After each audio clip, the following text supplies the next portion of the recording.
अक्सर कैंडिडेट सवाल करते हैं कि UPSC civil service mains exam में अगर हमें बैठना है तो उससे पहले इसकी तैयारी कैसे करें, मतलब कि आंसर राइटिंग कैसे करें, एक सटीक आंसर, इसकी प्रैक्टिस कैसे करें। सबसे पहले इस बात को समझ लेना जरूरी है कि सिविल सेवा परीक्षा में यह जरूरी नहीं है कि अधिक मेहनत करने वाला कैंडिडेट सफल हो ही जाएगा और कम मेहनत करने वाला कैंडिडेट सफल नहीं होगा। सफलता मेहनत के साथ साथ कई अलग अलग चीजों पर निर्भर करती है, जिनमें सबसे इम्पोर्टेंट है आपकी आंसर राइटिंग प्रक्रिया। हमेशा इस बात का ध्यान रखिए कि आंसर शीट की जांच करने वाले एग्जामिनर को इस बात की बिल्कुल भी जानकारी नहीं होती है कि आंसर शीट किस कैंडिडेट की है, उसने कितनी गंभीरता से पढ़ाई की है या उसकी परिस्थितियां कैसी है। उसके पास कैंडिडेट के मूल्यांकन का एक ही आधार होता है और वह यह है कि कैंडिडेट ने अपनी आंसर शीट पर किस स्तर के आंसर लिखे हुए हैं। अगर आपके आंसर इफेक्टिव होंगे तो एग्जामिनर अच्छे अंक देने के लिए मजबूर हो जाएगा, और यदि आपके आंसर में दम नहीं है तो फिर आपने चाहे जितनी भी मेहनत की हो उसका कोई पॉजिटिव रिजल्ट नहीं निकलेगा। मोटे तौर पर यह मानकर चलना चाहिए कि आपकी सफलता या विफलता में तैयारी की भूमिका 50% से अधिक नहीं है। शेष 50% भूमिका इस बात की है कि परीक्षा के 3 घंटे में आपने कैसा उत्तर लिखा, उत्तर किस क्रम में लिखे, बिंदुओं में लिखे या पैराग्राफ बनाकर लिखे, डायग्राम बनाए या बिना डायग्राम के आंसर लिखे हो, साफ सुथरी हैंडराइटिंग में लिखे हो या फिर खराब हैंडराइटिंग में लिखे। आपने अपने आंसर में तथ्यों और विश्लेषण का एक अनुपात बनाया हुआ है या नहीं बनाया है।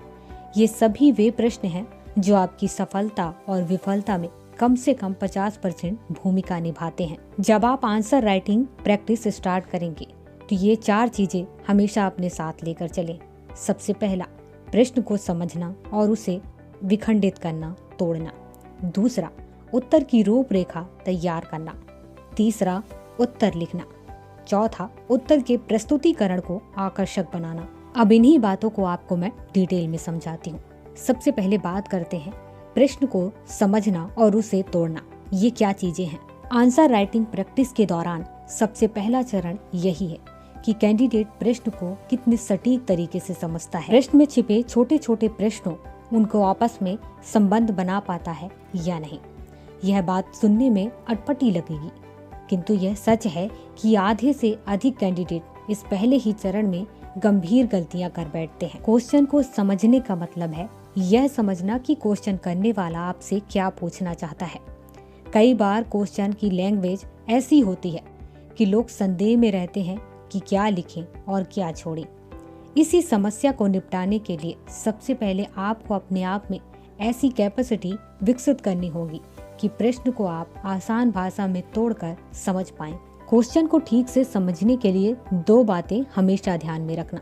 सबसे पहली बात यह है कि प्रश्न के लास्ट में किस शब्द का प्रयोग किया गया है। दूसरी यह कि प्रश्न के कथन में या प्रश्न के लाइन में क्या बात लिखी गई है, उन सभी में आपसी क्या संबंध है। क्वेश्चन के लास्ट में दिए गए शब्द को पढ़ करके कैंडिडेट यह समझ पाता है कि क्वेश्चन के बारे में उसे किस तरीके से आंसर करना है।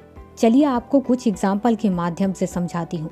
किसी क्वेश्चन के लास्ट में लिखा होता है कि विवेचन कीजिए, तो किसी क्वेश्चन के लास्ट में लिखा होता है विश्लेषण कीजिए, तो कुछ क्वेश्चन के लास्ट में लिखा होता है प्रकाश डालिए, व्याख्या कीजिए, मूल्यांकन कीजिए, आलोचनात्मक मूल्यांकन कीजिए, परीक्षण कीजिए, निरीक्षण कीजिए, विश्लेषण कीजिए, विवेचन कीजिए, मीमांसा कीजिए, समीक्षा कीजिए, आलोचना कीजिए, समालोचना कीजिए, वर्णन या विवरण कीजिए। इन शब्दों के आधार पर यह तय होता है कि अभ्यर्थी से एग्जामिनर उत्तर में क्या उम्मीद कर रहा है। अब बात करते हैं दूसरे टॉपिक की कि आंसर राइटिंग की प्रैक्टिस के दौरान दूसरा चीज है रूपरेखा तैयार करना। आपके आंसर की रूपरेखा तैयार करना। आंसर लिखते समय यह ध्यान रखना चाहिए कि आप जिस टॉपिक पर आंसर लिख रहे हैं उसकी रूपरेखा आपके पास तैयार होनी चाहिए या आप तुरंत तैयार करें। कई कैंडिडेट इस प्रोसेस का प्रयोग ही नहीं करते हैं, बल्कि प्रयोग करने से बचते हैं। समय बचाने के लिए सीधे आंसर लिखने की शुरुआत कर देते हैं। अगर कैंडिडेट के लिखने की जो कैपेसिटी है वो बहुत अच्छी नहीं है तो ये मान करके चलिए कि उसके उत्तर में या उसके आंसर में अव्यवस्था मिलेगा, बिखराव मिलेगा, जो कि अच्छा तरीका नहीं होता है।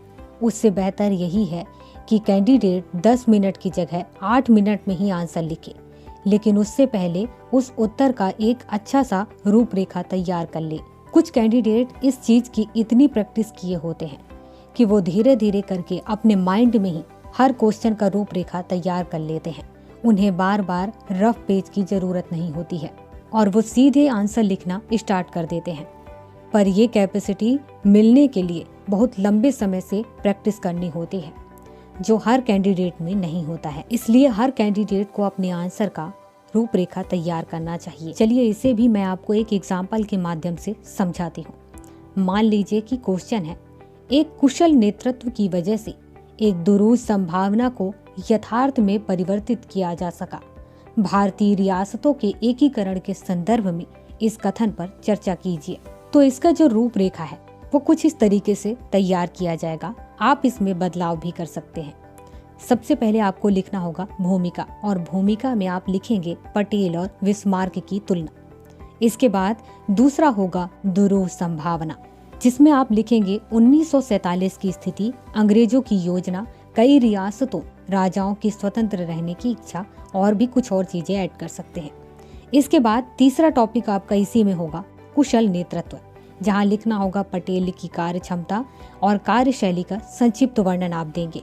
निष्कर्ष लिखेंगे जिसमें ध्यान रखना है कि पटेल की भूमिका को बिस्मार्क तथा गैरिबाल्डी इन सब की तुलना में अधिक महत्वपूर्ण सिद्ध करना है। स्टार्ट में सभी कैंडिडेट इसी फॉर्मेट पे अपनी रूपरेखा बनाते हैं।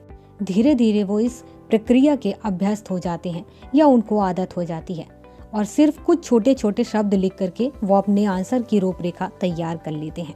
अब इसके बाद बात करते हैं उत्तर लिखना, जो कि हमारा तीसरा टॉपिक है। जब आपका रूपरेखा तैयार हो जाए तो उसके बाद कैंडिडेट को अपने आंसर राइटिंग करने के लिए तैयार हो जाना है। कभी भी आंसर राइटिंग करते समय आपको 2 चीजें हमेशा ध्यान में रखना है। सबसे पहले कि आपके आंसर में प्रामाणिकता होनी चाहिए, और दूसरा प्रवाह होना चाहिए। प्रामाणिकता का मतलब होता है कि आपके आंसर में ऐसे ठोस तथ्य होने चाहिए और तर्क विद्यमान होने चाहिए जिनसे प्रश्न की मांग कायदे से संतुष्ट हो जाए। एग्जामिनर को पढ़ करके महसूस होना चाहिए कि कैंडिडेट ने इस सब्जेक्ट का गंभीरता से अध्ययन किया है। दूसरा शब्द है प्रवाह। इसका मतलब है कि उत्तर के पहले शब्द से लेकर के आखिरी शब्द तक एक ऐसी लाइनें, ऐसी क्रमबद्धता होनी चाहिए कि एग्जामिनर को उत्तर पढ़ते समय बीच में कहीं भी रुकना ना पड़े। इसके साथ ही जब आप उत्तर लिखें तो क्वेश्चन में देखें कि आपको शब्द सीमा दी गई है। उस शब्द सीमा के अंदर रहते हुए आपको अपने उत्तर को प्रभावी बनाना होता है। इसके बाद लास्ट टॉपिक है कि आंसर के प्रस्तुतिकरण या लिखने को कैसे आकर्षक बनाएं। इसके लिए सबसे पहला इम्पोर्टेंट है कि जब आप आंसर लिख रहे हो तो जो इम्पोर्टेंट शब्द हैं, वाक्य हैं, उनको हमेशा अंडरलाइन करें, इसे भूलें नहीं। लेकिन आपको ध्यान रखना है कि आंसर राइटिंग के दौरान आपको हर जगह अंडरलाइन नहीं करना है, केवल इम्पोर्टेंट वर्ड्स में ही करना है, ताकि एग्जामिनर की जो नज़र है उन लाइनों पर पड़ सके। एग्जाम हॉल में 2 पेन यूज करें, एक काले पेन और नीले पेन। एक पेन से केवल आंसर लिखें तो दूसरे पेन से केवल अंडरलाइन करें। इसके साथ ही आपको ध्यान रखना है कि काले और नीले इन 2 पेन के अलावा तीसरे कलर का कोई भी पेन वहाँ पर अलाउ नहीं है। तो एग्जाम हॉल में केवल 2 ही कलर आप यूज कर सकते हैं। तीसरी इम्पोर्टेंट बात है आपकी हैंड राइटिंग। जितनी साफ सुथरी होगी आपको उतने अच्छे से अच्छे नंबर मिलने की संभावना होती है। आपकी जो हैंड राइटिंग है वो समझने लायक होनी चाहिए। एग्जामिनर को उसे पढ़ करके तनाव या सिर दर्द जैसा महसूस नहीं होना चाहिए। इसके बाद चौथी सबसे इम्पोर्टेंट बात यह है कि शब्दों, पंक्तियों और उसके बाद पैराग्राफ, इनमें 2 पैराग्राफ के बीच में, 2 शब्दों के बीच में और 2 पंक्तियों के बीच में कितनी दूरी होनी चाहिए ये आपको डिसाइड कर लेना चाहिए।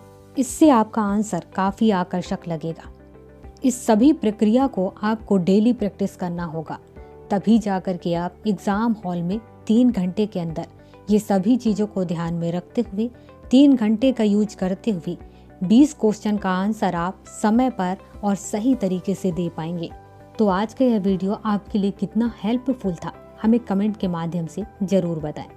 साथ ही यह वीडियो उन तक शेयर जरूर करें जो यूपीएससी सिविल सर्विस एग्जाम में मेंस एग्जाम की प्रैक्टिस कर रहे हैं।